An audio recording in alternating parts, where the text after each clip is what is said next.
प्रिय विद्यार्थियों सभी को मेरा नमस्कार।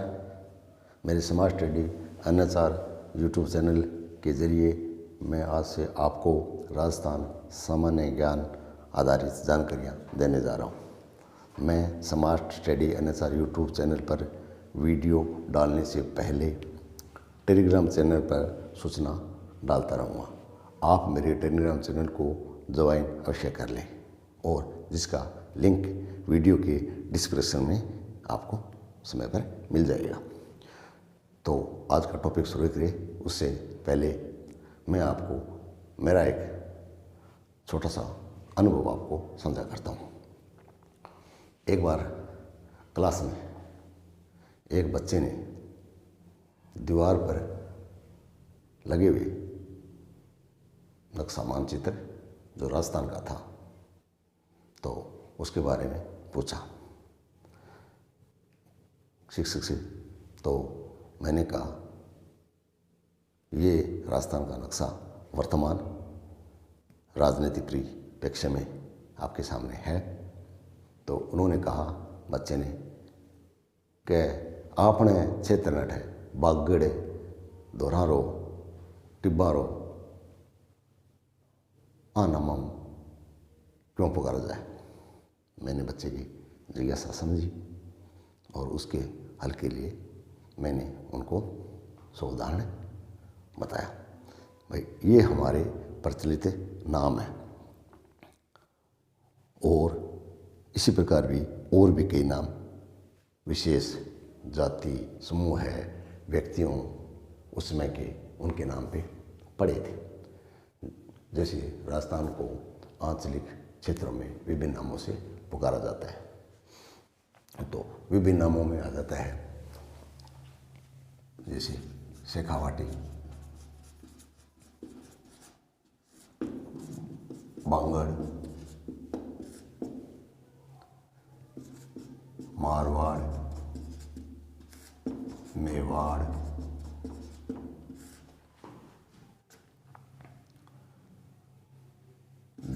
जंगल प्रदेश। ये बाद में अलग अलग प्रकार से समय अनुसार नए नए शब्द प्रचलित नाम से बनते रहे। सीवी, मेवात आदि आदि बहुत से नाम इसके समय समय के या समय अंतराल के साथ आंचलिक रूप से जो जातियों पे भी कुछ नाम आधारित थे आगे चलते गए। इसी प्रकार इन उदाहरणों से वो बच्चा मेरी बातों से समझ गया। अब मैं आपको आज के टॉपिक पर लिए चलता हूँ और आज का टॉपिक है हमारा राजस्थान इतिहास की एक झलक। उससे पूर्व मैं आपको इतिहास बता देता हूँ। इतिहास क्या है? हम जो भी वर्तमान में चीज़ देख रहे हैं वो तो वर्तमान काल का समय है, तात्कालिक हम कह सकते हैं। जो पूर्व के लम्हे क्षण इत्यादि जो आज हम इस्तेमाल कर रहे हैं साधारण भाषा में, सिंपल भाषा में, वो इतिहास है। यानी आज की राजनीति आगे आने वाले समय में इतिहास बन जाएगी, ये हमें समझना है। वैसे अगर देखा जाए तो इतिहास बहुत लंबा चौड़ा एक विस्तृत रूप लिए हुए होता है।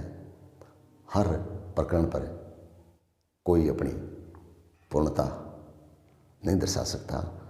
तो प्यारे बच्चों, इतिहास बिल्कुल कोर्स वाइड है और उनको आगे आगे चलता रहता है। वैसे तो इतिहास को अतीत का दर्पण कहा जाता है और आज इतिहास जो हम जिस रूप में देखते हैं वो अतीत के बीते हुए क्षण आज अपने लिए उपयोगी सिद्ध हो रही है या हमें दैनिक जीवन में वो इतिहास के रूप में हमारे लिए काम आ रही है। यानी यूँ कहें कि इस क्षण की घटना आगे आने वाले क्षण इतिहास बन जाएगी।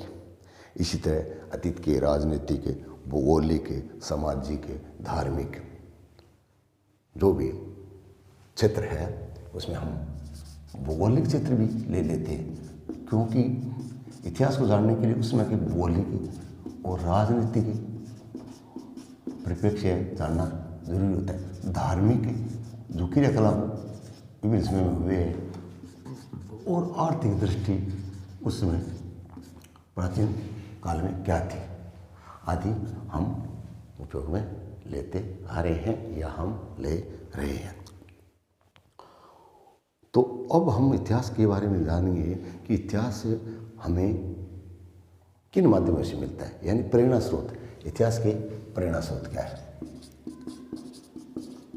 इतिहास के प्रेरणा स्रोत, किसी भी इतिहास जानने के लिए हमें कुछ साक्ष्य लेने पड़ेंगे और साक्ष्य बहुत है हमारे पास। पुराने ज़माने में जैसे भैया होती थी हैं, एक वंश का जो चयनित आदमी था वो उनके बारे में, राजस्थान के इतिहास के बारे में आके मोहल्लों में, जैसे वो जातीय सिस्टम ही था उस हिसाब से वो जानकारी देते थे। इसी प्रकार अब हम देखें कि इन कौन कौन से साधन महत्वपूर्ण है, तो उसमें हमारे लिए सबसे महत्वपूर्ण इतिहास जानने के लिए वो है पुरातात्विक। पुरातात्विक पुरानी चीज़ें, तो पुरानी चीज़ें तो बहुत है। उत्खनन जो भी हमें चीज़ें मिली है वो उस समय की आज के लिए हमारे वो इतिहास के स्रोत तो है ही। उसी के साथ हम और भी बहुत देख सकते हैं आर्थिक क्षेत्रों में कौन कौन से मिले हैं। हमारे पृथ्वी के भूगर्भ में जो हम, जैसे हमारे क्षेत्र में कोई खंडर पुराने जो नीचे दबे हुए हैं उसे हम थे बोलते हैं, तो वैसे भी अलग अलग जगहों पे अलग अलग नाम पुकारे जाते हैं। तो इसी प्रकार है पुरातत्व के बाद हम और भी ले लेते हैं शिलालेख, चट्टान पट्ट पर जो लिखे हुए हैं उस जमाने के, वो भी स्रोत है हमारे लिए है। और दान पत्र, दान पत्रों का भी हम इतिहास को जानने के लिए सहयोग लेते हैं। दान पत्र के साथ हमें इतिहास के स्रोतों में लेते हैं जो पुराने ज़माने में लिखे हुए हमारे साहित्य थे या यूँ कहें ऐतिहासिक साहित्य। ऐतिहासिक साहित्यों से हम इतिहास के बारे में जान सकते हैं। जो भी पांडुलिपियाँ उस वक्त थी तो वो आज अपने पास उपलब्ध है, उन्हीं से हम कुछ ग्रहण करके इतिहास के बारे में जान सकते हैं। और इसी के साथ स्थापत्य कला जो थी वो, और चित्रकला और तक्षण कला, ये तीनों कलाओं के जो प्रतीक चिन्ह हमें मिलते हैं वो भी इतिहास जानने के लिए सहायक होते हैं। स्थापत्य, चित्र व तक्षण कला के चिन्ह या प्रतीक कह लीजिए, वो भी हमारे काम में आते हैं इतिहास को जानने के लिए। तो ये तो हम कला के बारे में देखा, और एक महत्वपूर्ण और पॉइंट हम ले सकते हैं वो है ग्रंथ। ग्रंथों ने हमें इतिहास को जानने के लिए महत्वपूर्ण भूमिका अदा की है। तो ग्रंथ, पुस्तकें, पत्र पत्रिकाएं,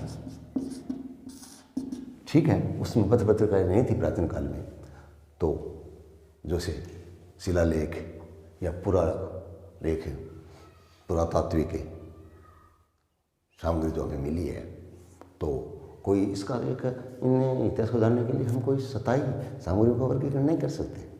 विभिन्न प्रकार की बहुत मिली है और उन्हीं को हम आगे उपयोग में ला रहे हैं। तो प्यारे बच्चों, ये तो हमारे इतिहास के स्रोत मिले जो हमें आगे के लिए प्रेरणा देते हैं, जिनका आगे हम वर्णन करते हैं। तो राजस्थान के बारे में हम जानते हैं। ये वैसे तो ये जो पॉइंट लिखाई गई हैं किसी की दुनिया में किसी का इतिहास जानने के लिए उपयोग में लाए जाते हैं। इसी प्रकार राजस्थान के इतिहास का अन्वेषण तथा प्रस्तुतिकरण करने का सराहनीय प्रयास भी समय अनुसार महानुभावों ने किया है। तो उनमें सर्वप्रथम नाम राजस्थान के अध्ययन के लिए जो हम अतीत में आए हैं, उनमें जिन लोगों का योगदान है, तो उनमें सबसे पहले लेंगे जॉर्ज थॉमस, जो इनके बारे में हम बाद में आगामी वीडियो में बताऊंगा। और जॉर्ज थॉमस के साथ ही कर्नल जेम्स टोड का नाम तो राजस्थान के इतिहास में चर्चित है ही, आप सभी भली भांति जानते भी होंगे। इसी प्रकार इनमें आगे और भी नाम है। ये तो दो विदेशी थे जो यहाँ राजस्थान में आए थे अपने अपने अधिकारी के नाते, चित्रानुसार जो भी उन्हें प्रभार उन्हें सौंपा गया था उन हिसाब से वो आए थे। इसके साथ कविराजा श्यामलदास, कविराजा श्यामलदास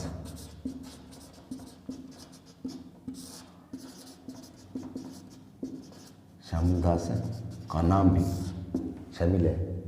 इसी प्रकार गौरीशंकर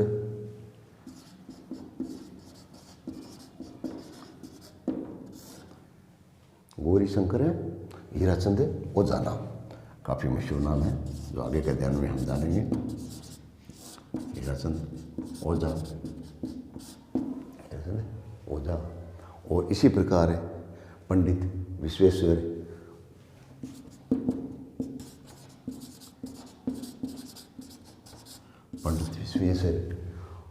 जैसे भी इतिहासकारों ने काफ़ी कुछ राजस्थान के इतिहास के बारे में लिखा है। साथ ही डॉक्टर दशरथ शर्मा का नाम भी आप ले सकते हो, दशरथ शर्मा,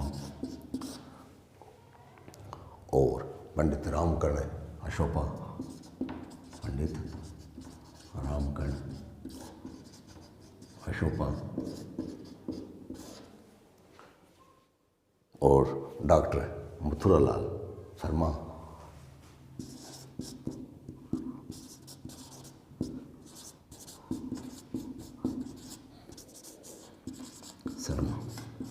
आदि। ये ऐसे इतिहासकार विद्वान थे जिसने राजस्थान के इतिहास के बारे में काफ़ी कुछ लिखा। जैसे जैसे कागज़ का आविष्कार हुआ, उनकी गुणवत्ता में वृद्धि हुई, उनके रख रखाने में हमें मदद मिली, तो हम रख सकते हैं। क्योंकि कागज़ की भी तो कुछ मियाद होती है, वो लंबे समय तक नहीं रखे जा सकते हैं। हो सकता है इनके अलावा भी हमें इतिहास के कई स्रोत नहीं मिले हो, नकारा नहीं जा सकता, ऐसा भी होता है।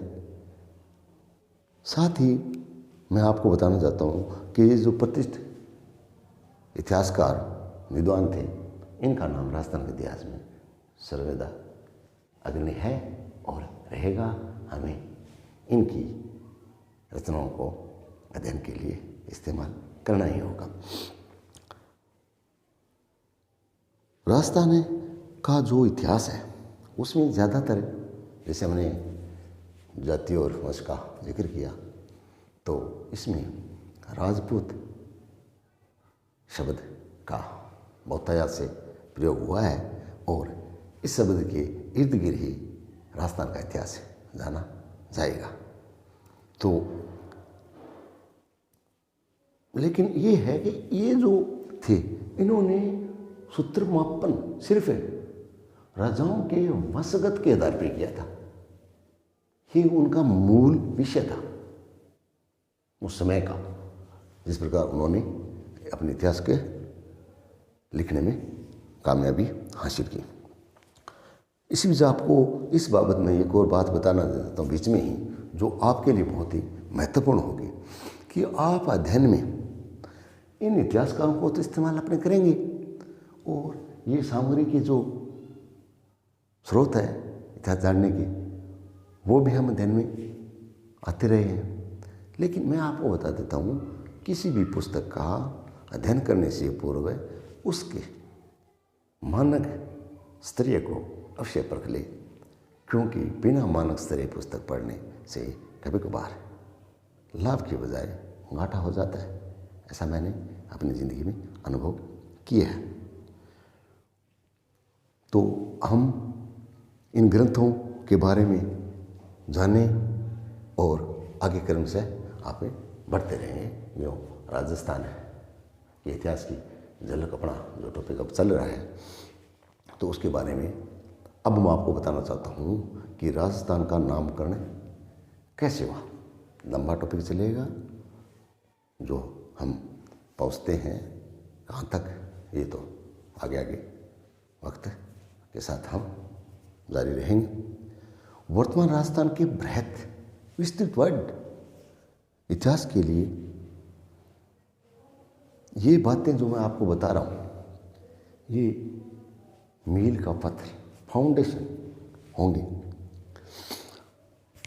परीक्षाओं में बहुत ही महत्वपूर्ण प्रश्न राजस्थान के संदर्भ में पूछे जाते हैं, और आप कई बार उसमें अड़खड़ा जाते हो। तो उसका अध्ययन आप सही करें, सही पुस्तकों का चयन के साथ करें। तो मैं आपको बताना चाहता हूँ कि राजस्थान का इतिहास प्रागैतिक इतिहास काल से प्रारंभ होता है। कौन से काल से? प्रागैतिक। जो ये प्रागैतिक इतिहास होता है ना, पुराना, बहुत पुराना, बहुत पुराना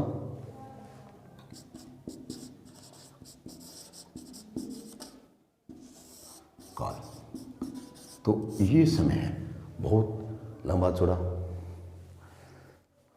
प्राचीन अतीत का समय चला गया है। समय तो कभी रुकता नहीं और न किसी का इंतज़ार करता। समय के साथ साथ हमें आगे बढ़ना ही पड़ेगा और अध्ययन उसी अनुरूप करना पड़ेगा, याद भी करना पड़ेगा, अन्य कार्य तो करना ही पड़ेगा। उस प्रागैतिक इतिहास काल में हम आपको कुछ समय अवधि बता रहे हैं। जैसे समय अवधि वो 3000 ईसा पूर्व से 1000 ईसा पूर्व, ये वो काल है। यहाँ की संस्कृति जो उस वक्त थी, उसे आप सिंधु सभ्यता के इर्द गिर्द मान सकते हो। ये भी आगे हम पढ़ेंगे सिंधु सभ्यता के बारे में। वैसी थी इस समय सिंधु सभ्यता जैसी स्थिति प्रागैतिक इतिहास काल में थी। और फिर क्या है, सने सने और भी बीच में आगे मैं आपको कुछ महत्वपूर्ण बातें समय अनुसार ही बता रहा हूँ। फिर छठी शताब्दी में आप देखोगे कि राजपूत राज्यों का उदय हुआ था। तो ये भी ध्यान रखना चाहिए, राजपूत राज्यों का युद्ध कब हुआ, तो आपको ध्यान रखना है छठी शताब्दी। हाँ, कुछ आगे पीछे आ जाता है क्योंकि संख्या तो क्रमबद्ध चलती रहती है और राज कोई निश्चित संख्या पर जाकर नहीं रुकता, शासन कोई निश्चित संख्या तक नहीं होता, कभी भी पलटा किधर भी खा सकता है। फिर 7वीं शताब्दी में चौहान राजपूतों का पर्व तो बढ़ने लगा। इसी के दरमियान 7वीं में वे राजपूतों के वश थे, अलग अलग क्षेत्रों में थे, वो भी हम इसे के तहत सम्मिलित कर सकते हैं। और फिर थोड़ा आगे और चले 12वीं सदी। 12वीं सदी में क्या हुआ कि जो ये राजपूत शासकों का राज था वो आगे बढ़ता गया और इतना बड़ा कि राजपूत साम्राज्य स्थापित हो गया। राजपूत राजाओं का एक साम्राज्य स्थापित हो गया। उसके बाद मेवाड़ में गोयलों से पहले कौन आए थे? चौहान। तो इनको क्रमबद्धता भी आपको इतिहास जानने के लिए याद रखनी होगी। फिर 12वीं शताब्दी के आखिर में राजपूतों ने मुसलमान आक्रमणकारियों का वीरतापूर्वक सामना किया, क्योंकि संघर्ष तो करना ही पड़ेगा अगर शासक बनना है तो। फिर प्राय संपूर्ण राजपूताना के राजवंशों को दिल्ली सल्तनत की जो ऊपरी सत्ता थी स्वीकार करनी पड़ गई। धीरे धीरे वक्त दिल्ली सल्तनत का भी आया तो अलग अलग क्षेत्र पे अलग अलग शासकों का शासन तो रहा ही है। 18वीं सदी से पूर्व अगर हम जाएं तो 1520 में बाबर के नेतृत्व में मुगलों के आक्रमण के समय दिल्ली के सुल्तानों जो प्रभाव था वो मुक्त हो चला था। फिर 1756 के लगभग राजपूतानों में मराठों का शक्ति विस्तार शुरू हो गया। राजपूतानों के साथ मराठों का शक्ति विस्तार शुरू हो गया। 18वीं शताब्दी के अंत में भारत में जो अपना वर्तमान भारत देश है अव्यवस्थित राजनीतिक दशा में उजड़ने लगा और मराठों व पिंडारियों की लूटमार से काफ़ी त्रस्त हो गया और राजपूतानों के शासनकारों का मनोबल गिर गया। उनके बस की बात नहीं रही, उसे थोड़ी कमजोरी महसूस होने लगी और उनकी देशभक्ति, वीरता और आत्म बलिदान को जो अपने अति राज करने के लिए जो भावनाएं होती है, जो क्षमताएं होती है, वो कुंठित हो गई राजपूतों की। और धीरे धीरे ब्रिटिश शासन जो रहा तो ब्रिटिश को विरुद्ध भी महत्वपूर्ण जो अपने राजपूत राज्य थे उन्होंने कोई युद्ध नहीं किया। ध्यान रखें, अंग्रेजों का राजपूत राज्य या उनके शासकों के साथ कोई युद्ध कभी नहीं हुआ। फिर क्या हुआ? 1818 में 12वीं शताब्दी आ गई है। फिर अपने जैसे वो बाबरवाड़ा ले लिया, भाई 1500 ईस्वी के लगभग बाबरवाड़ा हो गया। और फिर इतिहास को अगर शॉर्ट में हम समझें तो 1756 भी आ जाएगा। और फिर जैसा मैंने बताया उसके बाद में 18वीं सदी का वर्णन भी लेंगे। वैसे तो लंबा चौड़ा है चैप्टर, लेकिन हम कुछ संक्षेप में जान लेते हैं जो राजस्थान के ज्ञान को समझने के लिए अपने काम में आए। तो 18वीं शताब्दी के बाद फिर इतिहास या शासन बदलते रहे, आगे बढ़ते रहे। फिर हमें 1857 स्वतंत्रता संग्राम का आंदोलन भी याद रखना पड़ेगा जो अपने लिए खास है। और 1857 में जो स्वतंत्रता का आंदोलन चल रहा था उसके देश के वीरों, शहीदों और वीरांगनाओं ने काफ़ी संघर्ष किया और उसी के फलीभूत हम आज फल फूल रहे हैं। उसके बाद ब्रिटिश हुकूमत शासन ने क्या किया, इसके बाद में 1857 के बाद के संक्षेप में हम आगे जाएंगे तो वो हम ले सकते हैं 1947 ब्रिटिश सत्ता को उखाड़ फेंकने के बाद नए प्रयोग शुरू हो गए। शहीदों के विचारों के तहत जैसे भारत छोड़ो आंदोलन चला, फिर अंतरिम सरकार बनी और इसी प्रकार राजस्थान में भी विभिन्न गतिविधियां होनी शुरू हो गई।